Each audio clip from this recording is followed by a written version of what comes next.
Vamos a repasar 2 segunditos lo que vimos en la clase pasada.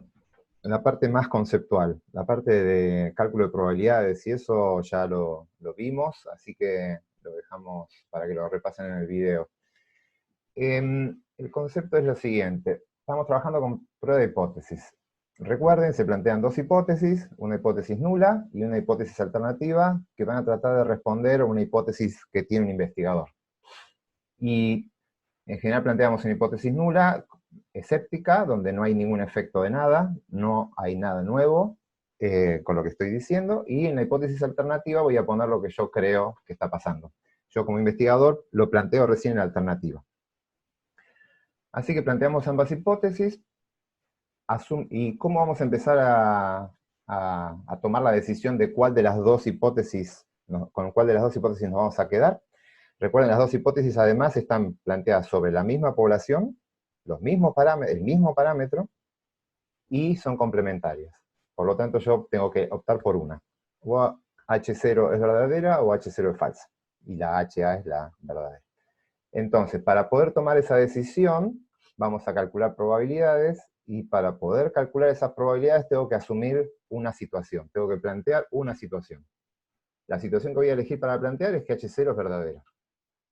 Voy a calcular la distribución de probabilidades y todo como si H0 fuera verdadera, y después tomo mi muestra y trato de ver qué tan bien encaja esa muestra en un mundo donde H0 es verdad.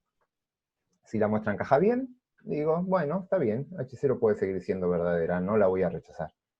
Pero si mi muestra no encaja bien, la evidencia muestral no sustenta a este supuesto que estamos haciendo que H0 es verdadera, la vamos a rechazar. Entonces, calculamos esas probabilidades, bajo el supuesto de que H0 es verdadera, y vamos a encontrarnos en dos mundos. En función de la condición de rechazo que ya vimos cómo se calculaban, tenemos dos situaciones: rechazar H0 o no rechazar H0. Si el p-valor era menor que el alfa, rechazábamos H0. Si el p-valor es mayor que el alfa, no rechazamos H0. Bien, lo que quiero que veamos son los errores que podemos cometer bajo estas situaciones. Yo voy a tener dos probabilidades de error distintas. Si rechazo H0, lo que voy a tener es la probabilidad de rechazarla cuando no tendría que haberlo hecho. Rechacé algo que era falso. No pasaba nada, lo que yo creía como investigador no existía, y lo rechacé. Quiere decir que yo dije que sí existe. Dije algo que no debería haber dicho. En cambio, cuando no rechazo, gana la hipótesis escéptica, y lo que va a pasar es que no voy a rechazar. La única probabilidad de error que tengo, no es que va a pasar esto, ¿sí? Hay una probabilidad de que esto pase, es no rechazar algo que era falso. Es decir, había un efecto, y yo no lo encontré, no lo vi. Entonces lo que pasa es que no dije algo que tendría que haber dicho. No avancé con la ciencia en el sentido que tendría que haberlo hecho. ¿Mm? Son dos errores distintos. Y eso lo vimos con el tema del juicio. Repasen esa parte del video donde teníamos una persona que podía ser inocente o culpable, y los errores eran declarar culpable a un inocente, o sea, que vaya a la cárcel una persona inocente, y el otro error era liberar a uno culpable. Esté libre una persona culpable. Son dos cosas diferentes. Voy a interrumpir un minuto la grabación de la clase para corregir algo que dije mal. El complemento del error de tipo 1, que es probabilidad de rechazar H0 cuando esta es verdadera, es la probabilidad de no rechazar H0 cuando esta es verdadera. Ambos errores, para que sean complementarios, tienen que estar sobre la misma población. Este complemento es algo bueno, no rechazar algo que es verdadero, y lo vamos a llamar confianza. El complemento del error de tipo 2, que es no rechazar H0 cuando esta es falsa, es rechazar H0 cuando la misma es falsa. Y esto es lo que vamos a llamar potencia. Le voy a hacer una prueba. Acá en esta parte blanca van a aparecer unas cosas, y el objetivo que tenemos que hacer, este primer objetivo, es que dentro de esas cosas se encuentren una hormiga. Pero no cualquier hormiga, es la hormiga de antenas cortas. Es de este tamaño, la hormiga es chiquita, así de este tamaño, y esta es el zoom, pero básicamente la característica que tiene esta hormiga es que las antenas son cortitas, no son largas como la de la mayoría de las hormigas. Esa es la consigna. Eso es lo que ustedes tienen que hacer. Así que ahora les voy a dejar que vean la parte en la parte blanca y ustedes después me dicen si esa hormiga está o no está.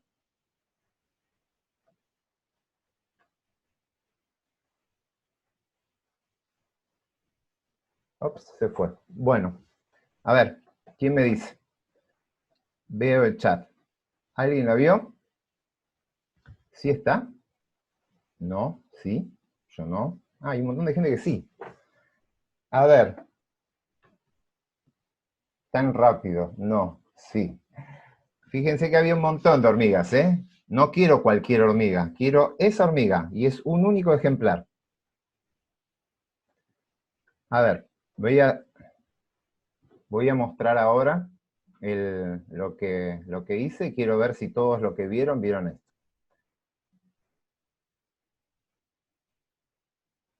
Uy, perdón. No me apareció. Acá está. Pero tengo problemas con esta ventanita del chat, disculpen. Esto es lo que ustedes tenían para ver. Ahora les hago una aclaración con respecto a esto. Pero fíjense que hay un montón de hormigas, ¿sí? Y hay un montón de artrópodos en general, insectos, arácnidos y demás.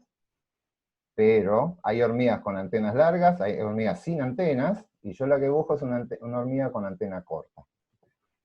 ¿Todos la encontraron? Esa hormiga, les digo dónde está. La hormiga es esta.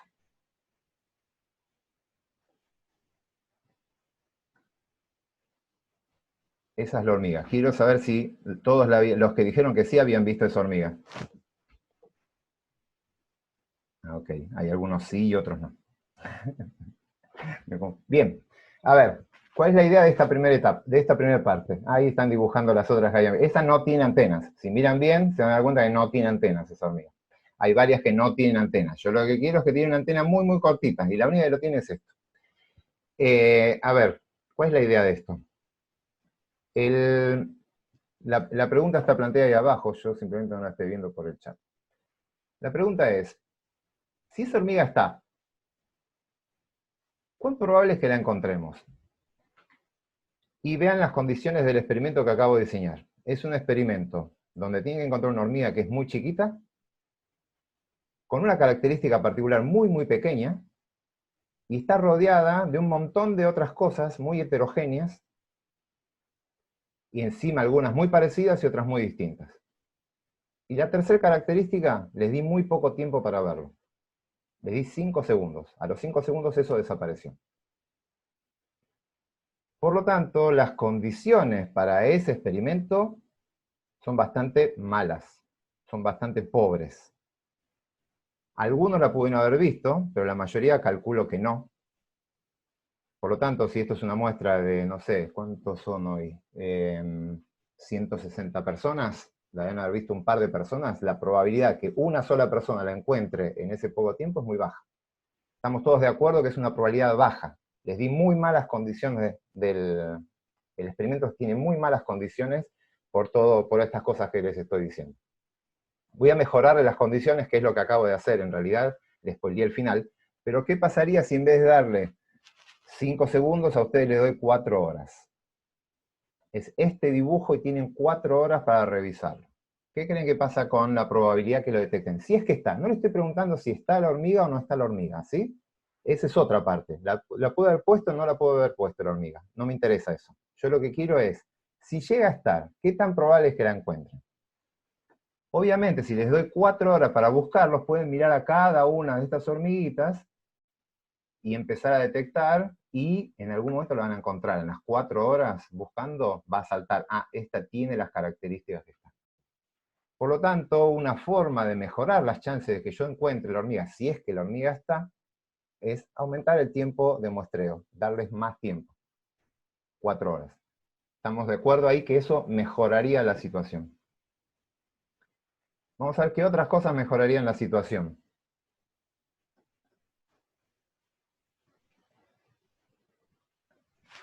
Ahora el objetivo no es encontrar esa pequeña hormiga. Cambio la pregunta. Lo que quiero, el objetivo de mi investigación es encontrar esta mega hormiga voladora. Es otra pregunta. Les doy de vuelta las mismas situaciones iniciales, 5 segundos.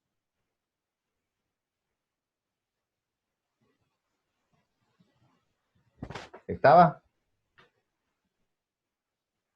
¿Qué opinan? No, no, no. Perfecto, nadie la vio. Genial. ¿Y estamos seguros de que no estaba? Estamos bastante más seguros que el anterior. Piensen en la situación es la siguiente. En la primera situación, en la de la hormiga, hubo mucha gente que no la vio, pero ¿estaba seguro que no estaba? Y es probable que estuviera, pero yo no soy capaz de verla bajo esas condiciones, a esa primera hormiga. Pero en este trabajo, yo les dejé la misma situación, pero estoy buscando una hormiga mucho más grande, y como no la vimos, y yo creería más que no está, le creo más ese resultado. El primer resultado me dicen, no está, yo no sé si es que no la vi o que no estaba. En este estudio, la respuesta formal es la que acaban de poner ahí, es yo no la vi, pero tengo bastantes chances de que no estaba. Tengo cierta creencia de que en realidad no estaba. Les mejoro la situación, perdón, vamos a volver a cambiar la situación. O sea, fíjense lo que hice. Pasé de una hormiguita muy chiquitita, muy parecida al resto, a una hormiga mucho más grande y muy distinta al resto. Ninguna de las que están ahí se parece. Por lo tanto, si esa hormiga aparece, la veríamos fácilmente. Ahora les voy a contar por qué estoy haciendo todos estos cambios. Voy a hacer otro cambio más. Situación 4. Vuelvo a la hormiga inicial. Vuelvo a la hormiguita de antenas cortas. Hay que encontrar a esta chiquita, no al zoom, ¿sí? A la hormiga chiquita. Le subo un poquito el tiempo, 8 segundos no es mucho, es un tiempo muy, muy bajo. Así que van a tener poco tiempo de buscarla. Pero voy a cambiar otra situación ahí adentro. A ver.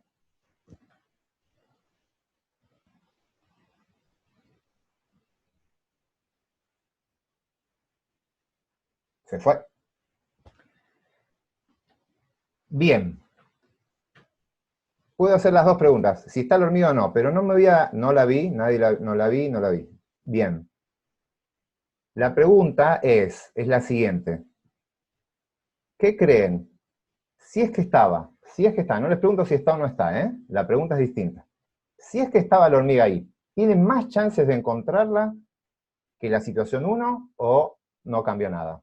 ¿Qué creen? ¿Mejoraron las chances de encontrarla? Sí, más chances. Perfecto. ¿Qué es lo que cambió? Estoy trabajando ahora con una población homogénea. Mi población es homogénea, son todas hormigas iguales. Encontrar una hormiga distinta, por más chiquita que sea la diferencia, en una población homogénea es mucho más fácil que encontrar una pequeña diferencia en una población heterogénea. Así que ahí tenemos otro de los factores. Y ni hablar si sumo los efectos. Si acá les pongo una población homogénea y les dejo 4 horas, es absolutamente seguro que la van a encontrar si está. Y si no está, si ustedes no la ven, perdón, van a estar bastante seguros de que la hormiga no estaba. Quiero que se entienda ese concepto. Voy a ser insistente.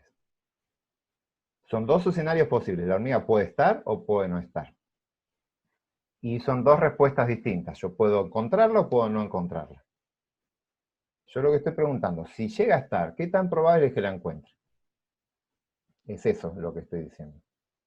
Entonces, ¿qué tan probable es que yo encuentre esa hormiga? Y está cambiando de varias cosas. ¿De qué cosas?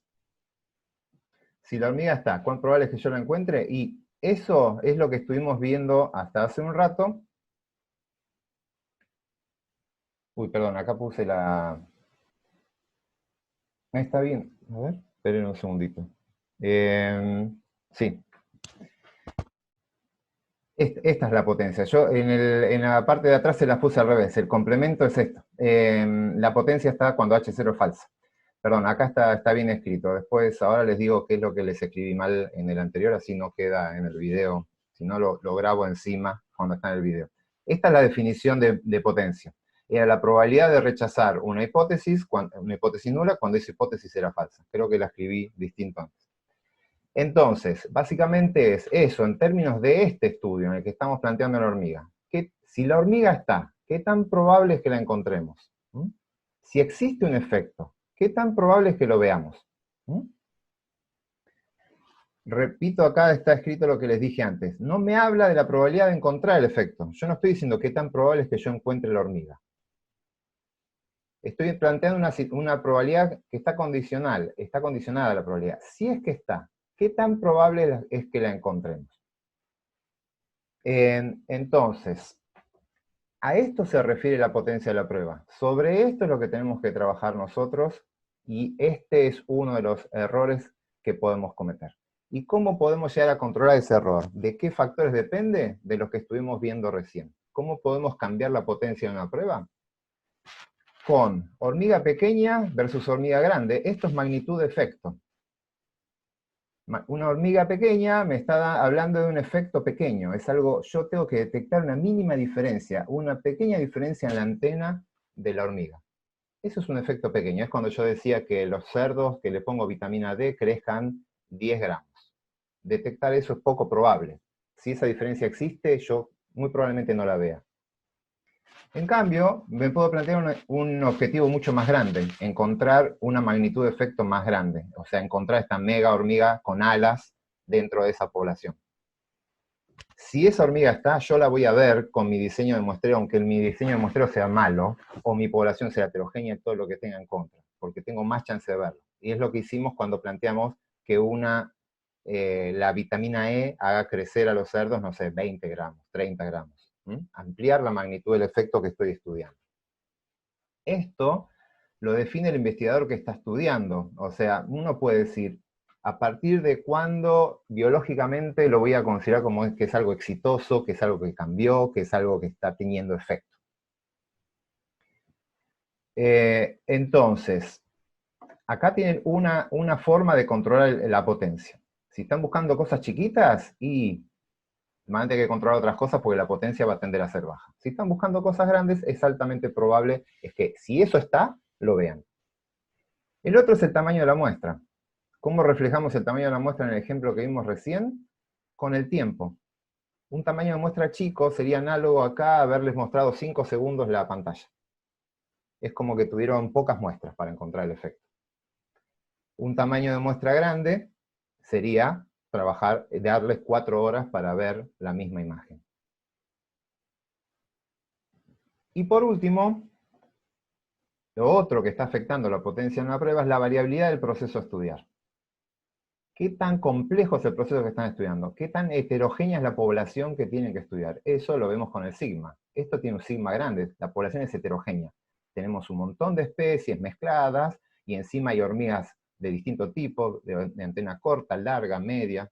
Encontrar algo acá es muy, muy difícil. Por eso la varianza, el desvío estándar en este caso, es muy, muy importante. Si la varianza es grande, van a tener que compensarlo o con un tamaño de muestra grande o con una magnitud de efecto grande. Si no, la potencia va a ser chica.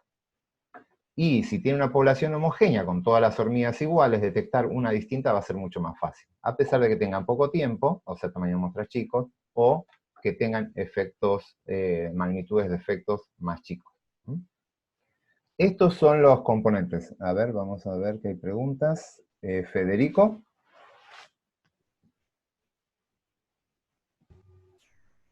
Si te querés una consulta.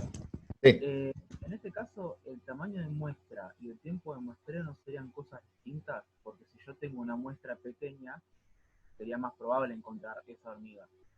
En cambio, la muestra que tomo es más grande, por Sí. ahí baja la probabilidad. A ver, a lo que voy es, para que sea más análogo con tamaño de muestra, que es con n en vez de tiempo, es como que esta es la población entera, y yo les doy una pequeña parcelita, acá, y les digo, tienen chance de buscar a la hormiga en esta parcela y en esta parcela.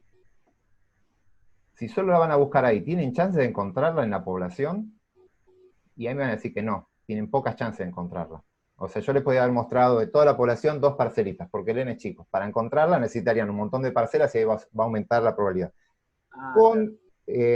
Con los ejemplos que nosotros vemos, esto es una aproximación, es como una caricatura de lo que yo digo. Cuando ustedes están trabajando con números, hay otros efectos encima que tiene el tamaño de la muestra, que el tamaño de la muestra no solo aumenta la chance de encontrar algo, también baja la variabilidad, tiene un montón de otras connotaciones también la muestra. Voy un poco más a lo esencial. Esto estoy hablando como tiempo de muestreo, es como que buscaron poco en la población. Tomaron pocos individuos de una población y para ver el efecto, no sé, el efecto que tienen que haberle, no sé, vamos a pensar en esto de los cerdos. Si ustedes trabajan con pocos cerdos, acuérdense que lo que tiene es el error estándar, y el error estándar depende del tamaño de la muestra. O sea, la variabilidad de la población no la van a poder reducir. Acuérdense que el error estándar es la varianza de la población, o el desvío estándar de la población dividido la raíz de n. Si el n es chiquito, el error estándar no lo van a poder achicar mucho, les va a quedar bastante grande. Y encima, todos los cerdos van a tener que reaccionar, todos, porque un cerdo que reaccionó mal o creció poco, les va a tirar para abajo el promedio. Entonces, si van a trabajar con un efecto muy chiquito, o sea, la vitamina E les hace crecer 2 gramos, y encima todos los cerdos, y tienen pocos cerdos para probarlo, con que uno no lo haga, y tienen un mal control del error estándar, están prácticamente condenados a que quizás la vitamina E es buena, crece 1 gramo, pero ustedes no lo van a ver. Ustedes no lo van a poder detectar. La prueba le va a dar no significativa, no van a rechazar HC. Ok, gracias. Bien. Entonces, si la magnitud de efecto es grande, la potencia va a subir. Si el tamaño de muestra es grande, la potencia va a subir. Y si la varianza es chica, la potencia va a subir. Esos son los 3 factores que ustedes van a poder controlar. Vamos ahora a terminar de ver cómo se calcula la potencia. Ya lo vieron, cómo calcularla, y van a calcular una probabilidad. Pero en este caso lo van a poder hacer, que es cuando tienen una prueba de hipótesis para una sola muestra. Van a ver que en los próximos ejemplos y las próximas herramientas que vamos a trabajar, ya no vamos a calcular la potencia, o el error de tipo 2. Vamos a saber cuál es el error de tipo 1, porque eso lo fijan ustedes, pero el error de tipo 2 va a quedar como una incógnita. Solo lo van a calcular y van a sacar una probabilidad acá. Pero, a pesar de que eso va a ser una incógnita, ustedes pueden llegar a tener una idea de su magnitud. ¿Cómo? Leyendo cómo hicieron el estudio. Si están trabajando con un estudio donde la población es muy heterogénea, tiene un tamaño de muestra chico y una magnitud de efecto chica, y la persona le dice, yo no encontré el efecto de la vitamina E, vamos a seguir con ese ejemplo, yo no vi ningún efecto, y ustedes ahí van a decir, ay, no me está dando mucha información, porque si había un efecto de la vitamina E, esta persona no lo encontraba ni a palos, no lo iba a encontrar nunca con este diseño de experimento. Entonces, cuando no encuentren algo, miren las características de ese estudio. Si presenta alguna de estas cosas mal, o sea, poblaciones muy heterogéneas, repito, muestras chicas, o magnitud de efecto muy chico, y el tipo no lo encontró, es probable que sea una muestra que tiene un diseño, un experimento que tiene muy baja potencia. Por lo tanto, el efecto puede estar por ahí, pero no lo va a encontrar nunca. Ahora me paso al otro ejemplo. Alguien no encontró algo. Me dice, yo no vi el efecto de la vitamina E. Y tengo una población ultra heterogénea, ultra homogénea. Tengo un tamaño de muestra gigante. Y tengo una magnitud de efecto gigantesco. Estaba buscando cosas muy grandes. Y no lo encontré. A esa persona le voy a creer que me está diciendo que ese efecto no existe. ¿Mm? Que eso no está. Por lo tanto, fíjense que la potencia no me está hablando de la probabilidad de que el efecto esté o no esté en el lugar. No me habla ni que la probabilidad de que esté la hormiga o no esté la hormiga, o que el efecto exista. Si el efecto existe, ¿qué tan probable es que yo lo vea? Me está hablando de qué tan buena es la técnica de muestreo que estoy usando. Eso que les acabo de decir es un salto en el entendimiento de esto. Entenderlo profundamente implica esto. Son todas probabilidades condicionales. Si el efecto está, ¿qué tan probable es que yo lo encuentre? Pero nunca, ninguna de estas pruebas le va a decir a ustedes cuál es la probabilidad que lo encuentren. Eso no se los dice nadie. ¿Queda claro? Todas las probabilidades de error que vamos a ver, todas tienen un dado que. Son todas probabilidades condicionales. Y hay que interpretarlas en ese contexto.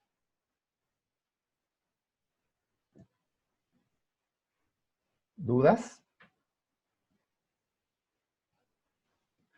Bien, vamos a salir de este ejemplo que después lo subo al campus, por ahora no está ahí, y vamos a ver esto en términos de lo que, voy a dejar de compartir un segundito ahí la pantalla, y ponemos lo que estábamos viendo antes.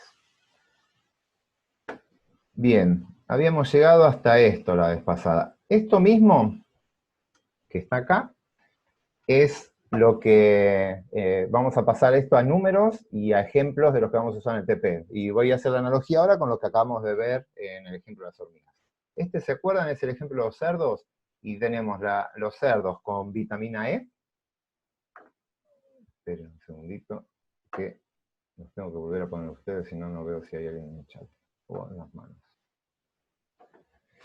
Sí, Gus.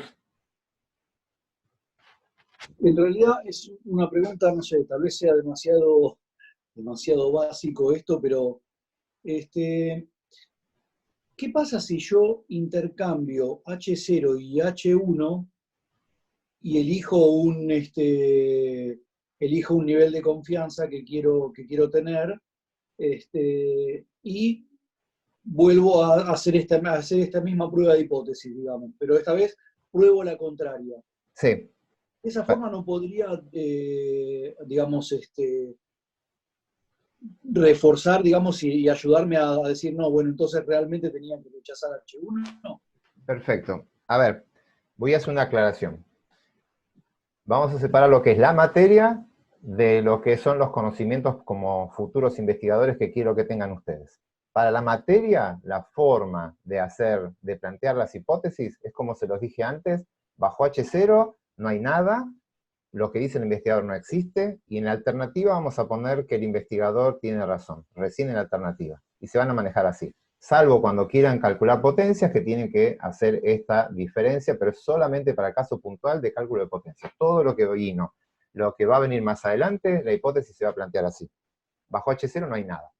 Lo que dice Gustavo está bien, y eso va un poquito más allá, por eso el que puede seguirlo lo sigue perfectamente, y si no, lo hacen de la otra forma que les dije, hasta que lo afiancen un poquito más. Uno claramente puede elegir, cuando sea investigador, qué va a poner en H0 y qué pone en HA.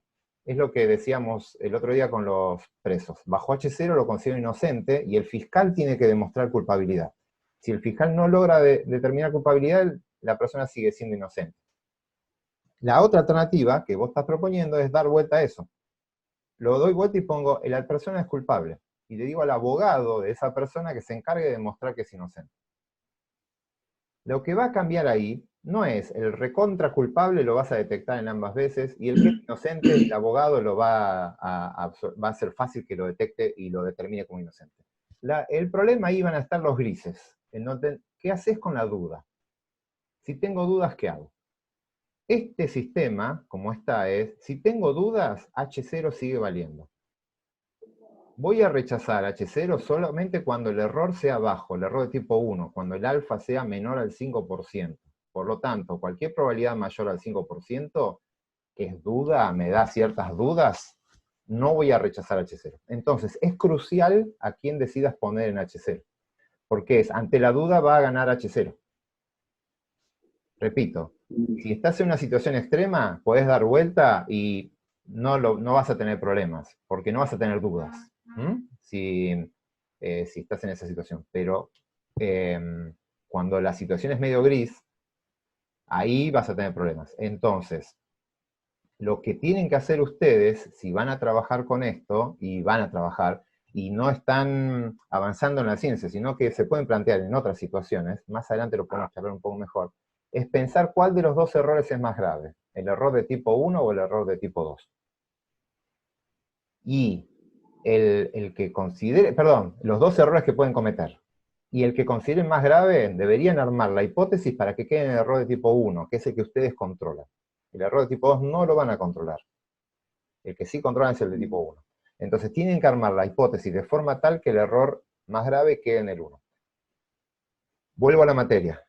Con la forma que lo hacemos, con la forma pesimista, siempre estamos, en la mayoría de los contextos de investigación, nos estamos asegurando de eso.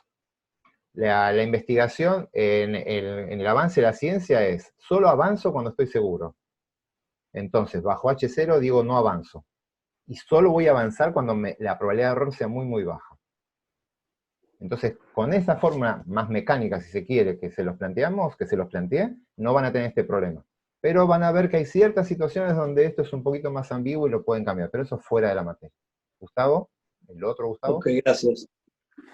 Profe, te hago una pregunta, porque cuando vos decís que podemos, o sea, que no busquemos, que normalmente no vamos a buscar la potencia de la prueba, ¿el alfa es más grande que el beta es más grande que el alfa? ¿Es significativo eso o me estoy metiendo en un berenjenal que no es significativo? Está perfecto lo que está diciendo. Ahora vamos a ver.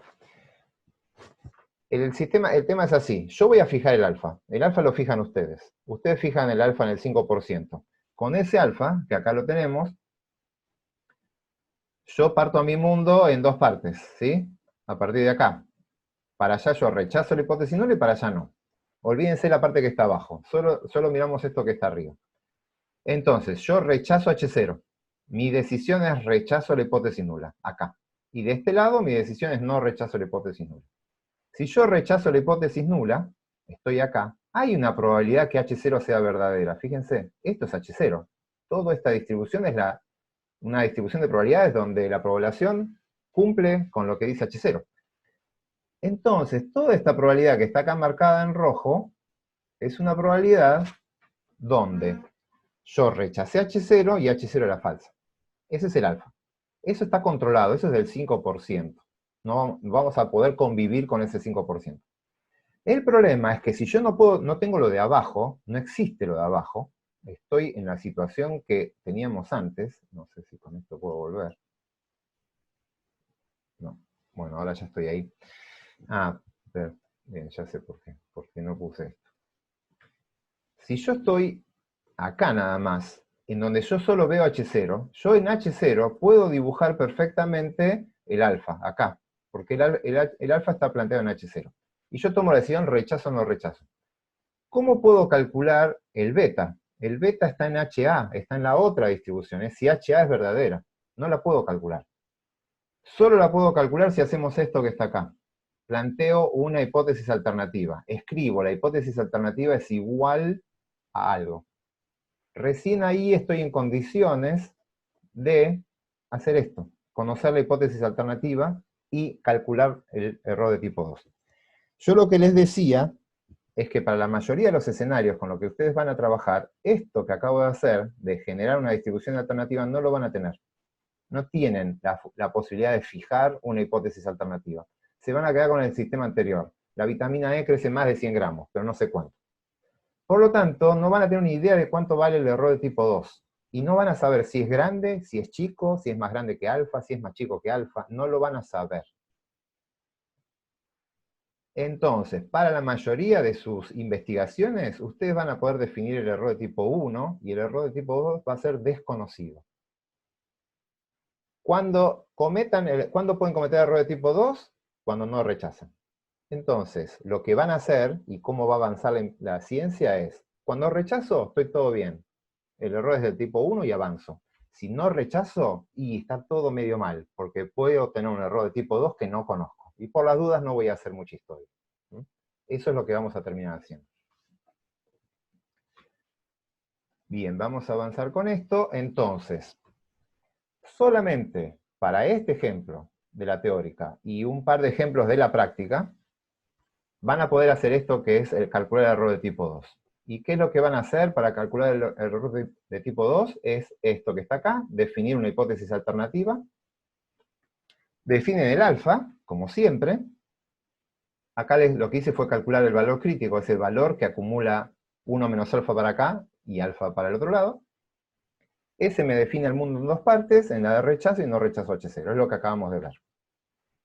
Pero esto me permite, a mí, sabiendo cuál es la hipótesis alternativa, definir la distribución de la hipótesis alternativa. Por lo tanto, esta zona amarilla de acá es lo siguiente. ¿Qué es lo que dije yo? Mi conclusión es no rechazo H0. ¿Y cuál es la verdad? En la zona amarilla, la verdad H1 es verdadera. Por lo tanto, en ese estudio, en esa zona amarilla, lo que estoy teniendo es un área bajo la curva, por lo tanto es una probabilidad. Es la probabilidad de, mi conclusión ¿cuál fue? No rechazar H0, pero la realidad, esa curva está en la hipótesis alternativa, está acá. Por lo tanto, HA es verdadera. ¿Qué quiere decir esto? H0 es falsa. Yo no rechacé y H0 es falsa. Eso es un error. Ese es el error de tipo 2 que vimos.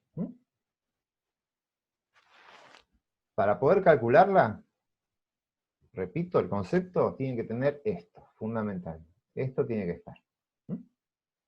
Con esa información, ustedes pueden calcular esa probabilidad muy fácilmente, porque acá es 110, acá está ese mismo número, 108,5, y pueden calcular esta probabilidad, ya lo saben hacer en R, cómo calcular, tienen toda la distribución, acá está el parámetro de tendencia central, la dispersión la suponen igual que la anterior, y ustedes pueden calcular esa probabilidad. Y tendrían la probabilidad de error de tipo 2. Y ahí estarían genial ustedes. ¿Sí? Si rechazan, saben cuál es el error, que es el de tipo 1, y si no rechazan, pueden calcular el error de tipo 2 y hacer su conclusión perfecta. Ahora, miren esto. El error de tipo 2 acá es bastante grande. Bastante grande. Por lo tanto, cuando ustedes no rechazan, si ustedes están en la situación acá, su estadístico cayó de este lado, el estadístico cae ahí, ustedes no van a saber si no rechazaron porque la vitamina E no servía de nada, o si no rechazaron porque tienen muchas chances de cometer error de tipo 2. Es decir, ojo, capaz que la vitamina E es buena y con mi estudio yo no lo puedo ver. No van a saberlo. La probabilidad de que eso ocurra es alta. Entonces, con esa probabilidad, si no rechazo, digo, mira, yo no rechacé, yo no encontré nada, pero no te puedo decir mucho. Porque no sé si es porque no había nada o porque yo no busqué lo suficiente. Básicamente, yo viendo el tamaño de este error de tipo 2, que no sé, estará en el 40%, fíjense, casi llega a la mitad. Con ese error de tipo 2, yo no sé, para mí estoy en una situación muy parecida a la primera de la hormiga. Capaz que hay una hormiga, pero es muy chiquitita, y yo tengo un esfuerzo de muestreo muy pequeño, o una población de cerdos muy heterogénea, y no lo estoy viendo. Capaz que la vitamina E sirve, pero no la estoy viendo. ¿Queda claro hasta ahí? Eso es con respecto a que tengo un problema de falta de potencia, o sea, o mucho error de tipo 2. ¿Cómo podemos mejorarlo? ¿Cómo podemos mejorar este error de tipo 2? Lo mismo que vimos con las hormigas, con el ejemplo de hormiga. Una alternativa es aumentar la magnitud del efecto. ¿Cómo aumento la magnitud del efecto? O sea, es como pasé de la hormiguita de la antena chiquita a la mega hormiga grandota con alas. ¿Cómo se ve eso acá?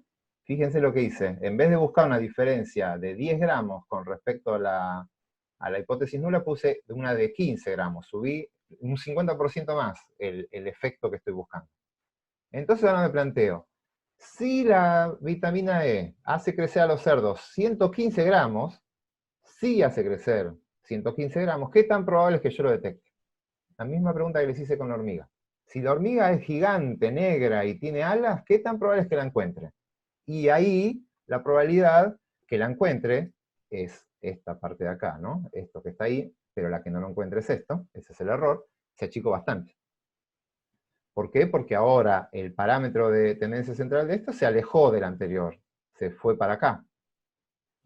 Como yo lo separé, se solapan menos las curvas, la parte de arriba no cambió en lo más mínimo, la hipótesis nula no cambió, el error de tipo 1 no cambió, el valor crítico es el mismo, así que eso no cambia, simplemente esta se corrió. Y ni hablar si busco una hormiga con 18 cabezas, gigantesca y demás, es decir, busco una magnitud de efecto mucho más grande. Ahora le pongo 120 de magnitud de efecto. Es como si estuviese buscando una hormiga fosforescente y la busco de noche. Ahí la voy a encontrar. Si la hormiga está, yo la voy a encontrar. Eso es lo que me dice. ¿Por qué? Como lo veo acá, la probabilidad de error de tipo 2 es extremadamente baja. muy, muy chiquita. Entonces, hago una aclaración de vuelta. Esto no me está diciendo que la hormiga va a estar o que la hormiga no va a estar. O no me está diciendo que los cerdos crecen 110 o crecen 120. Me dice, si llegan a crecer 120, o sea, la vitamina E los hace crecer 120, yo lo voy a encontrar. Esto es antes de tomar un dato. Esto es a priori. No está la muestra metida en esto. Sí, Lucas. No, que no me está quedando muy claro si el error de tipo 2 es tan importante como hasta qué punto tenés que comprometer a la muestra para llegar al resultado. La muestra hasta acá no apareció nunca. Esto es todo a priori. Esto lo estamos haciendo antes de tomar un dato. Esto lo que me dice es, yo estoy diseñando un experimento, básicamente, y estoy planteando escenarios. Tengo dos escenarios, que la hipótesis nula sea verdadera, o sea, que crezcan 100 gramos, y un segundo escenario es que crezcan 120 gramos los cerdos. Por lo tanto, tengo estas dos situaciones que están acá. Esta es la situación cuando los cerdos crecen 100 gramos, y esto es cuando los cerdos crecen 120. Y acá estoy planteando el error de tipo 1, con eso fijo esto, y esta sería mi situación. Y hasta acá no tomé ninguna muestra. Entonces, lo que me dice esto es, si yo me paro acá, donde H1 es cierto, esta zona es una zona en la que yo no voy a rechazar algo que es verdad. Es decir, la vitamina E era buena y yo no lo vi. No rechacé y H1 es la verdad. Pero no tomé nunca la muestra. Entonces, un segundito. Sí. Te escucho. ¿Esto no te influye en la toma de la muestra posteriormente? ¿Tendrás que buscar una muestra que sea más heterogénea o más homogénea o bien. complicar las cosas después? Sí. Esto se lo usa para definir el experimento. Y ahora les voy a mostrar la formulita en cómo hacerlo. Pero acá ya está fijado eso, porque esta distribución tiene implícito la heterogeneidad de los datos, no de la muestra, el sigma, no el error estándar.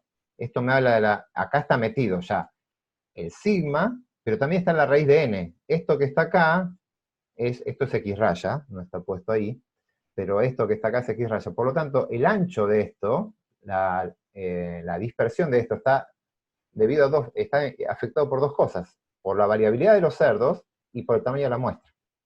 Así que esto ya está pensado para una muestra de tamaño, no me acuerdo cuánto era en este ejemplo, pero está pensado con un tamaño de muestra. Es bajo esas condiciones, es fijando todo eso. Entonces, si yo voy a trabajar con una magnitud de efecto de 120 versus 100, con una dispersión de este tamaño, dada por el tamaño de muestra más por mi variabilidad, este es el escenario que me voy a encontrar.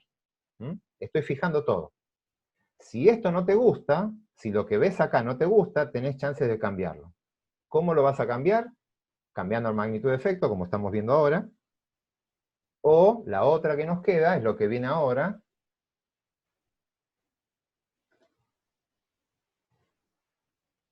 que es, bueno, acá están las distintas magnitudes de efecto, que es el otro efecto. Voy a trabajar solamente con 110 gramos, vuelvo a la magnitud de efecto chica. Es decir, es como si estoy trabajando con la hormiguita más chiquitita de todas. No quiero resignar eso. A mí me sirve la vitamina E, si crece en 110 gramos ya me sirve. Así que yo quiero detectar una diferencia solo de 10 gramos. ¿Qué alternativa tengo? Aumentar el N. Si aumento el N, esto es error estándar, como les dije antes. Entonces, con bajo N me queda acá, con alto N esto se achican. Los parámetros no cambiaron. Fíjense, estos siguen 100 y estos siguen 110, los tendencias centrales. Lo que cambió es la dispersión. Y automáticamente esta zona amarilla, que era el error de tipo 2, pasó de ser esto a esto. Ni hablar si suben aún más el error. Perdón, si suben aún más el N. No, creo que no tengo otra, no, ahí. Entonces, a lo que voy es, estos son escenarios que ustedes pueden plantear antes de tomar la muestra. Una vez que tomaron la muestra, fueron al campo, volvieron, hicieron todo esto, ustedes van a tener un error de tipo 2 desconocido. No van a saber si es alto o es bajo. Pero si planearon bien la experiencia, van a saber a priori que la potencia era alta. Entonces, si están trabajando con una potencia alta, es decir, si está el efecto lo voy a encontrar. Si yo no lo encuentro el efecto, voy a estar tranquilo. Voy a decir, mira, yo no lo encontré y eso es porque no existe. Porque mi potencia era mi muestra era súper potente. Si hubiese estado, lo hubiese encontrado. Sofía. Sí, no termino de entender lo de como la potencia grande y potencia chica. Cuando vos decís que la potencia es grande, ¿es que hay más diferencia entre No, H0 y H1? No, eso es magnitud de efecto, perdón. Yo estoy acá, muestro el error, voy a aclarar eso. Esto que está acá es beta, es el error de tipo 2. Y esto que está acá es 1 menos beta, es el complemento, ¿sí? Acuérdense esto, todo cubre un área de 1, todo el área de acá. Esto que está acá es la potencia. Yo cuando hablo de potencia, es lo mismo que hablar de error de tipo 2, es el complemento del error de tipo 2. O sea, estoy trabajando con poco error de tipo 2 o con mucho error de tipo 2. Entonces, cuando digo alta potencia, es bajo error de tipo 2. Ah, ok, ahí entendí, gracias. Entonces, yo lo que digo es, la situación con n original, con este n, tengo una baja potencia, porque lo que tengo es, esta área de acá es chiquita, con respecto a lo que me gustaría a mí, o sea, o esta es grande, pueden ver las dos. Si subo el n, la potencia creció, que es la zona blanca de acá, y el error de tipo 2 bajó, que es la zona amarilla de acá. A eso me refiero. Bien, todo eso, la potencia de la prueba, queda reflejado en esta formulita de acá. Acá esto está despejado simplemente.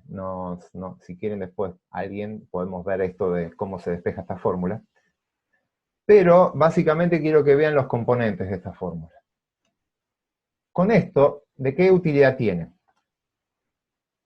Yo puedo fijar una potencia, fíjense acá está, 1 menos beta es la potencia.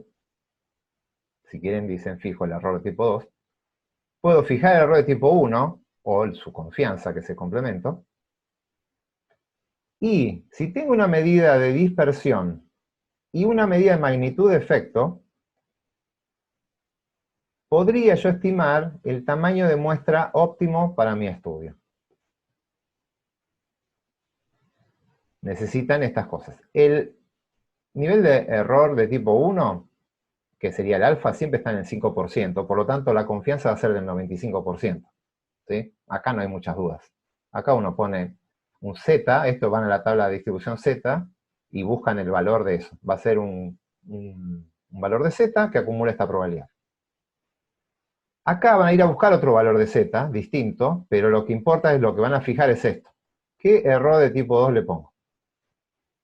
Bien, la tentación es también trabajar con un error de tipo 2 del 5%. Trabajar con un error de tipo 1 del 5 y otro del 5 de tipo 2. No busquen por ese lado porque se van a frustrar. No van a encontrar muchas pruebas. Van a necesitar n's muy, muy grandes si quieren mantener tan controlados los dos errores. En general, se fija un alfa, perdón, estoy con esto, pero todavía no lo manejo bien. El alfa sí se trabaja con un alfa del 5%, pero el beta, o la potencia, el 1 menos beta, en general una buena potencia sobre el 80%, o sea, es de 0,8. Es decir, un beta de 0,2. Estamos un 20% de error de tipo 2. Fíjense, no es bajo, pero si yo empiezo a achicar mucho ese error, se sabe que el n se dispara a las nubes. Y como ese error lo consideramos menor, el de tipo 2 lo consideramos menor que el de tipo 1, si hago las cosas bien, el error más grave es el de tipo 1, me pongo un poco más laxo y trabajo con una potencia del 80%, es decir, una probabilidad de error de tipo 2 del 20%. Entonces, ustedes fijan esos números, buscan alguna información, pueden poner sigma o una aproximación de sigma, ¿sí? Algo. Acá deberían cambiar el z, pero no importa. Déjenlo así. Pongan la mejor aproximación que tengan de sigma. Esto es una aproximación. Pongan la magnitud de efecto que les sirve. En este caso es cuánto tienen que crecer los cerdos para que a mí me sirva la vitamina E. Y ponen eso acá. Y acá ponen una variabilidad de los cerdos. Con eso ustedes van a tener una aproximación de cuántos datos van a necesitar, cuántos cerdos tengo que conseguir para hacer este ensayo, para trabajar con esto. Si acá le dice que necesitan 5.000 cerdos, olvídense, ni empiecen la prueba. Esto es a priori, repito, a priori. Si acá les dicen 100 cerdos, si ustedes tienen ese dinero, háganlo. Lo que voy es lo siguiente. Cuando hagan esto, si acá les dice que son 100, y ustedes compran los 100 cerdos y hacen la experiencia, esto no les va a garantizar que si yo compro 100 cerdos voy a encontrar la diferencia. Quiero que esa parte sutil se entienda. Esto no me va a asegurar que encuentre la diferencia. Lo que me dice esto es que si la diferencia existe, yo la voy a encontrar. Y si no la encuentro, es porque no está. Eso es lo que me está diciendo. Lucas. Sí, como para ver si entendí entonces. Si vos comprás 100 cerdos, a concluir que tu hipótesis es verdadera, vas a tener un 20% de probabilidad de estar equivocándote y que en realidad... No, perdón, vas a tener un 20% de probabilidad de rechazar tu hipótesis y que en realidad sea verdadera, o vas a tener un 5% de probabilidad de aceptar tu hipótesis y que en realidad sea falsa.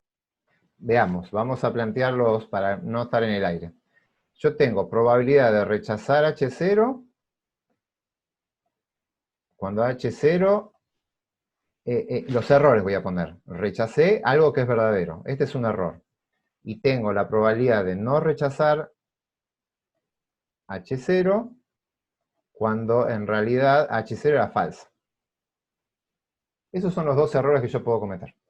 Yo lo que estoy diciendo es que este lo voy a fijar en el 5%. Y este lo voy a fijar en el 20%. Entonces, ¿cuándo voy a cometer el error de tipo 1? Cuando rechace. Si yo rechazo la hipótesis, lo que me dice esto es que si yo llego a rechazar la hipótesis, voy a tener un 5% de probabilidad de estar equivocándome. Cuando rechace. O sea, la probabilidad era, H0 era verdadera y una probabilidad de que si H0 es verdadera, que yo la rechace igual. No tendría que rechazar y lo rechacé. Esa probabilidad va a ser del 5%. Y la otra situación es cuando no rechazo la hipótesis. Perdón, estoy apretando botones de esto. La otra probabilidad la tengo acá, que es no rechazar H0. Entonces, cuando yo no rechace la hipótesis, voy a tener un 20% de probabilidades de estar equivocándome. Yo no estoy rechazando algo que es falso. Esas son las dos cosas que estoy fijando. Y plantéelos en estos términos, porque en el aire es bastante difícil, sobre todo al principio, y también al final. Siempre es difícil. Son todas probabilidades que están condicionadas por alguna situación. No estoy diciendo cuál es la probabilidad de rechazar H0 a secas, ni de no rechazar H0, ni tampoco estoy diciendo cuál es la probabilidad de que H0 sea falsa o que H0 sea verdadera. Es, bajo el escenario en que H0 es verdadero, cuán probable es que yo la haya rechazado. Bajo el escenario de que H0 sea falso, cuán probable es que no la rechace. Por lo tanto, para cerrar, lo que tienen que hacer es esto. Fijan estos dos números y si rechazan, saben que van a estar en esta situación. Y si no rechazan, van a estar en esta. Ojo, esta no es la probabilidad, esta es la máxima que van a obtener. ¿Sí? Después la muestra va a caer en algún punto que va a generar una probabilidad un poquito, probablemente sea menor que esta. Ahí estamos fijando los máximos valores de estos números. Entonces tenés una probabilidad de 1 en 4 de tener razón, pero rechazar la hipótesis igualmente. ¿Qué te conviene? ¿Volver a tomar otra muestra? A ver, espera, porque una probabilidad de 1 en 4, ¿cómo sacaste el 25%? Perdón, 1 en 5. Ah, está bien, estás en el 20% de error. Esto es, cuando vos no rechaces, ¿sí? Cuando vos no rechaces, vas a tener una probabilidad de un 20%, 1 en 5, de estar equivocado con lo que estás diciendo. O sea, había un efecto de la vitamina E y yo no lo vi. O sea, mi conclusión fue, no hay nada, yo no vi nada, perdón, no encontré nada. Tenés un 20% de probabilidades que haya algo y vos no lo viste. Pero tenés un 80% de probabilidades que ese nada se deba a que no existe, no hay efecto. ¿Se entiende? Plantéelo siempre en esos términos, llévenlo a esta probabilidad, que son las dos más fáciles de entender. Yo dije esto y esta es la realidad. Yo dije esto otro y esta es la realidad. Piénsenlo en esos términos. Igual va a llevar un tiempo esto, no es menor. Tenemos varios días antes del examen, así que esto lo vamos a retomar. Cuando esto empiece a calmar las aguas. Y sobre todo cuando empiecen a hacer ejercicios de esto. Porque si no, seguimos trabajando en el aire. Sofía.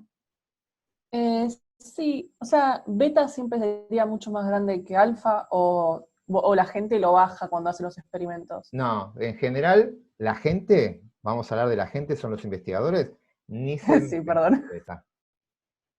Van a ver cuando trabajen que la gente ni se preocupa por el beta y lo que hace es fija el alfa y el beta que quede donde quede. Nadie lo fija de antemano, nadie hace este esfuerzo. Entonces, ¿qué es lo que pasa? Cuando haces el estudio y no rechazás, no sabes si no rechazaste porque no había nada o porque había y no sos bueno buscando. Por lo tanto, no sabes cuánto error de tipo 2 tenés. Si vos haces esto que yo les acabo de decir, lo que está en esta filmina, y vos fijás ese error en un 20%, el error de tipo 2, vas a estar en buenas condiciones, mucho mejores a lo de la mayoría de la gente, de los investigadores. La del 5% todo el mundo trabaja con eso, pero la otra, la mayoría de la gente se lo olvida. ¿Y qué es lo que hace? Junta plata y en función de la plata que tiene define el tamaño de la muestra. El tamaño de la muestra depende de algo económico y no de esta decisión de acá. Entonces, lo ideal, sí, sería trabajar con un 5% de error de tipo 1, un 5% de error de tipo 2. Pero eso lo que te hace es te tira el N muy, muy grande. Entonces, si tienen que aflojar por algún lado, aflojen por el error de tipo 2 y lo podés subir hasta un 20% de error, o sea, bajar la potencia al 80.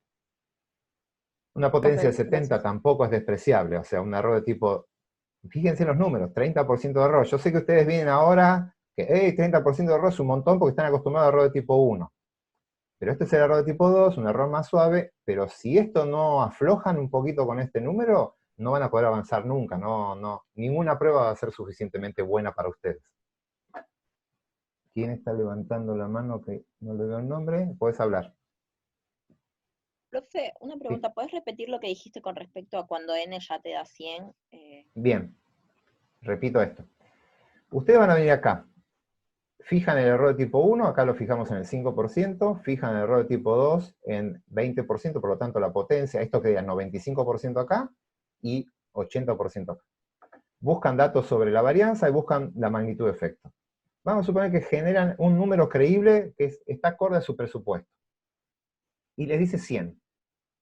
Una vez que tienen este 100, ustedes pueden ir al campo y compran a los cerdos y les dan de comer vitamina E. Eso va a generar dos situaciones. Aquí pongo esto acá. Ustedes con estos 100 datos van a tomar una decisión. ¿Rechazo H0 o no rechazo? Si rechazan H0, el error que van a cometer es el de tipo 1, que va a ser como máximo del 5%. Y si no rechazan H0, el error que van a cometer es como máximo del 20%, el error de tipo 2. Eso es lo que estoy diciendo. Cuando rechazan está todo bien, cuando no rechazan no está todo mal, porque un 20% no es malo para este tipo de error. Por lo tanto, están teniendo un 80% de probabilidades cuando no rechazan. Es decir, acuérdense, cuando yo no rechazo en el ejemplo de los cerdos, es decir, la vitamina E no es buena, ¿no? Le estoy diciendo, la vitamina E no hace crecer a los cerdos. Hay un 80% de eso que estoy diciendo que es correcto. Y hay un 20% de probabilidades que en realidad la vitamina E era buena, pero por azar de la muestra que yo tomé y por la cantidad de datos que tengo y la varianza y todo esto, era buena, pero yo no lo vi. Esa probabilidad es del 20%. Eso es lo que dije.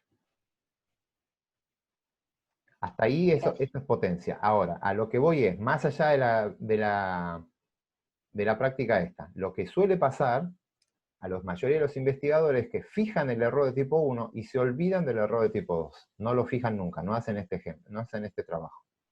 Por lo tanto, están todos muy bien cuando rechazan las hipótesis, nadie va a tener problema cuando rechaza una hipótesis, y no tienen idea qué está pasando cuando no rechazan la hipótesis. Por lo tanto, si uno es conservador, cuando rechaza, avanza la ciencia, y cuando no rechaza, no aporté nada nuevo a este mundo. Hice todo lo que hice al cohete, porque no rechacé, y no sé si es porque no rechacé porque no había nada, o porque yo soy muy malo buscando. Repito, es un tema... ¿Dónde habré dibujado esto? Es un tema que hay que pensarlo bien, hay que trabajarlo, vuelvan a ver este video más adelante, y sobre todo, después que hagan cuentas, que vayan al TP y hagan los ejercicios, lo volvemos a charlar y nos vamos a volver a dedicar a hacer todo esto, y reveemos todo, porque es algo importante que lo sepan. Y sobre todo la parte filosófica y conceptual de esto, cómo se interpreta el error de tipo 1 y cómo se interpreta el error de tipo 2. Vamos a avanzar un poquito con esto. Pero acá. Bueno, estas observaciones ya las dijimos, después léanlo, todo esto es lo que estuvimos hablando. Nos queda solamente esto. Supuestos. Todo esto es para hacer la prueba de hipótesis para una muestra. Teníamos dos situaciones, pruebas de hipótesis, pH, para medias, con desvío poblacional conocido. Esto usamos un Z. Pero también pueden hacer esto para una media con desvío poblacional desconocido. Esto van a hacer una prueba de T, lo van a ver en el TP. Van a usar una prueba de T. Para ambas situaciones, lo que vamos a pedir es que la muestra sea aleatoria. Los datos fueron elegidos por azar. Y las observaciones sean independientes. O sea, esto, que los cerdos fueron elegidos al azar y no tienen que ser hermanos, porque los hermanos van a tener tasas de crecimiento muy parecidas simplemente porque son hermanos. Y no van a dar información novedosa. Esto vale para las dos. Lo otro que vamos a pedir es que la variable que estoy estudiando siga una distribución normal, una distribución de probabilidades normal. O que el tamaño de muestra sea suficientemente grande como para aplicar el teorema central del límite y que X raya siga una distribución normal independientemente como sea X. Un segundito, Sofía. Eso para las dos. Y lo único que tiene la primera de las pruebas es que tengo que conocer el desvío poblacional. Que es una situación rara. Sí, Sofía. Pregunta boluda, ¿pero pH es potencia? No, pH es prueba de hipótesis. Para prueba de hipótesis. Ok. Esto es el supuesto para la prueba, para poder trabajar con la prueba. Si la variable no sigue una distribución normal, tengan muestra suficientemente grande. Acuérdense, mayor que 30, el teorema central del límite funciona, y X raya, que es lo que nos interesa a nosotros, se va a comportar como normal, porque las pruebas las hacemos sobre X raya.